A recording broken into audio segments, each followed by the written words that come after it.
주님의 재림을 간절히 사모하는 재림 성도님, 평안하십니까?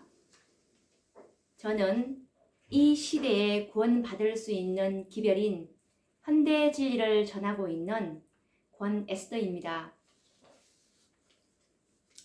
지금은 지성소의 시대에 우리가 살고 있는데요. 이 하나님께서 너희는 내 앞에서 행하여 완전하라는 이 지성소의 믿음으로 살아가는 자들에게 살아계신 하나님의 인인 이 셋째 천사가 14만 사천인에게만 인을 치라고 하는 이 시대에, 이 엄숙한 시대에 우리는 살고 있습니다. 이 14만 사천의 이 그리스도의 완전한 품성을 재현해내는 이 14만 사천인들의 인에 수요가 채워지는 그날 우리의 은혜의 시기는 끝이 날 것입니다. 초기 문집 279페이지에 보시면 한 천사가 이렇게 보고를 합니다. 주님, 1844년도부터 주님께서 지성소에 들어가시면서 저에게 명령한 이 살아계신 하나님의 인인 이 14만 사천의 수요를 제가 다 치고서 돌아왔습니다 라고 하니까 그때 예수님께서 중보하시던 그 향로를 내려놓는 그 엄숙한 모습이 바로 제가 조금 전에 말한 이 마지막 시대에 살고 있는 이 하나님의 백성들에 대한 우리의 이 믿음이 여기에 있어야 할 것입니다. 오늘도 우리는 14만 사천인들의 이 하나님의 율법을 온전히 하나님의 계명을 온전히 지킬 수 있다는 그 증인들을 하늘에서는 너무나 많이 기다리고 있는데 오늘도 우리는 그 믿음으로 내일 주님께서 재림하실 것이라는 그 믿음으로 살아가는 하나님의 백성들에게 하나님께서는 이 14만 사천인에게 처지는 이 그분의 하나님의 인을 주님께서는 지키게 해 주실 것이라고 믿습니다. 오늘도 우리가 다니엘서를 연구를 해 보려고 하는데요. 지난 시간에 이어서 다니엘서 이제 11장 44절을 연구를 해 보려고 하는데 오늘도 역시 이 본문을 읽고서 이제 우리가 이제 외워야 될 정도로 이게 이 본문에 익숙해져야 될 것 같습니다. 읽어보도록 하겠습니다.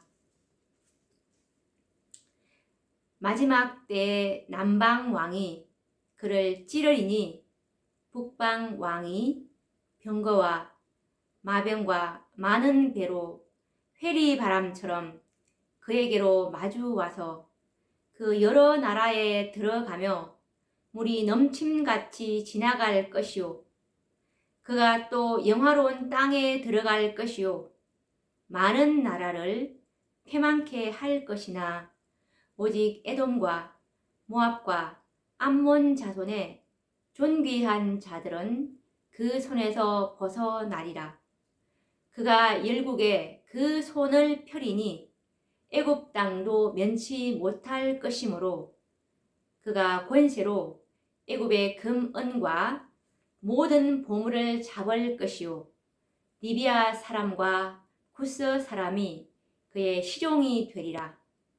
그러나 동북에서부터 소문이 이르러 그로 번민케 하므로 그가 분노하여 나가서 많은 무리를 도륙하며 진멸코자 할 것이나 그가 장막 궁전을 바다와 영화롭고 거룩한 사이에 베풀 것이나 그의 끝이 이르리니 도와줄 자가 없으리라. 12장 그때 내 민족을 호위하는 대군 미가엘이 일어날 것이요 또 환난이 있으리니 이는 개국 이래로 그때까지 없던 환난일 것이며 그때 내 백성 중 무릇 책에 기록된 모든 자가 구원을 얻을 것이라. 라는 말씀입니다. 그러면 이제 다니엘 11장 44절 예언 해석을 해보도록 하겠습니다.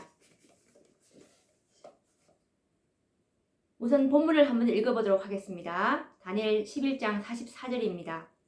그러나 동북에서부터 소문이 이르러 그로 번민케 하므로 그가 분노하여 나가서 많은 무리를 다 도륙하며 진멸코자 할 것이요.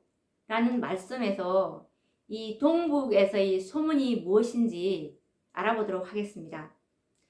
동북에서부터 소문이 이르러 그로 번민하는 이 시기는 북방왕 미국이 이제 그 권세를 7번째 북방왕인 법왕권에게 이양하는 그 이유가 될 것입니다. 이제 일요일 법령이 지상에 내리고 그 법령이 이제 온 세상에 큰 능력을 행사할 그 시점이 되면 이제 이때부터 법왕권이 최상권을 가지고 직접 세상을 통치하는 이 7번째의 북방왕의 위치에 올라서게 되는 것입니다. 우리가 계시록 17장에 나오는 7번째 그 왕으로 이제 이 세상에 군림하게 되는 그 시기가 될 것인데, 지금까지 이 북방왕 위치에 있던 이 미국이 그 권세를 이제 법왕권에게 물려주게 됩니다. 이때에는 이제 일요일 법령이 전 세계 모든 사람들에게 시행이 되는 그런 시기가 될 것입니다. 일요일 법령이 3단계로 내린다는 것을 우리는 예전에 배웠죠. 이제 미국에서 시작해서 이제 유럽에 있는 그 나라들과 그리고 이제 마지막에 온 세상에 이제 일요일 법령이 이렇게 이제 시행이 될 것입니다.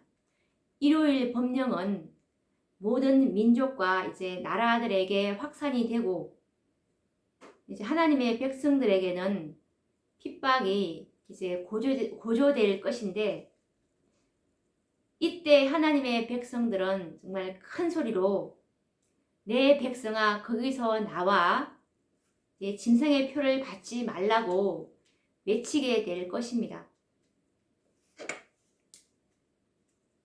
그런데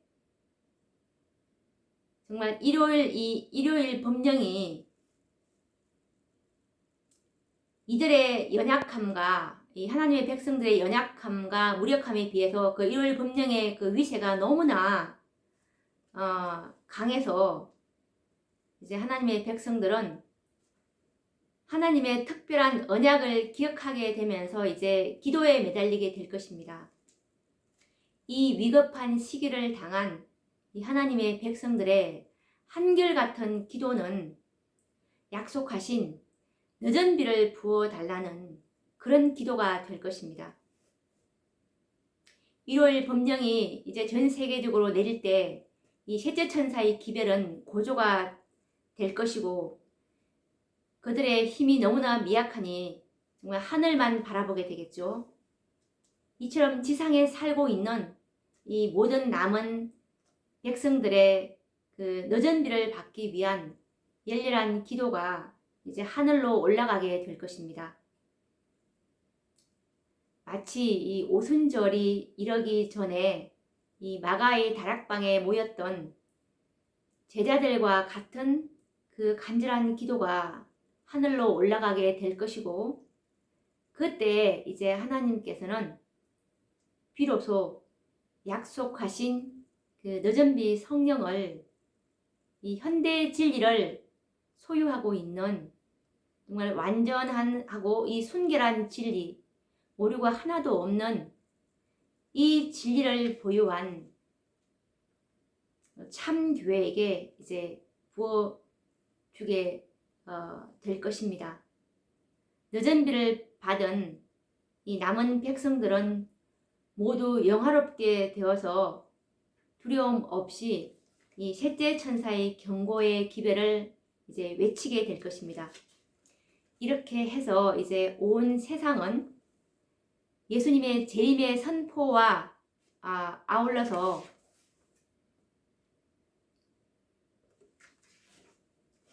내 백성아 거기서 나와 이제 짐승의 표를 받지 말라는 이 큰 외침이 이제 발해질 때 이 북방왕인 이 법왕권이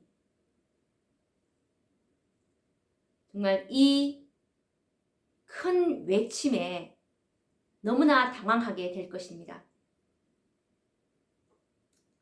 이때가 바로 동북에서부터 오는 그 소문이 이러러 그러 번민케 하게 되리라는 그 예언이 성취되는 때가 바로 이때입니다. 이적과 기사를 동반한 이 늦은 비의 역사로 말미암아 하나님의 백성들의 이 큰 외침에 의해서 이제 온 세상은 구원의 마지막 기회를 갖게 될 것입니다. 이것이 바로 요한계시록 18장 4절의 마지막 최후의 경고가 될 것입니다. 짐승의 표인 이 일요일을 지키지 말고 안식일인 하늘과 땅과 바다와 물들의 근원을 만드신 이를 경배하라는 그 기별이 온 세상에 이제 울려 퍼지게 될 때 정말 북방왕은 정말 발광을 하게 될 것입니다. 늦은 비에 의한 큰 외침으로 이제 온 세상에 이 추수 사업, 셋째 천사의 추수 사업인 살아계신 하나님의 인치는 그 사업인 요한계시록 7장 4절에 내가 인맞은 자의 수를 들으니 14만 4천이라는 이 셋째 천사에게 계수하라고 주신 그 예수님의 이 하늘 지성소 사업이 이제 맞춰지게 될 것입니다. 곡식과 알곡은 하늘 창고로 들여지기 위해서 이제 가라지와 쭉정이로부터 분리되게 될 것입니다.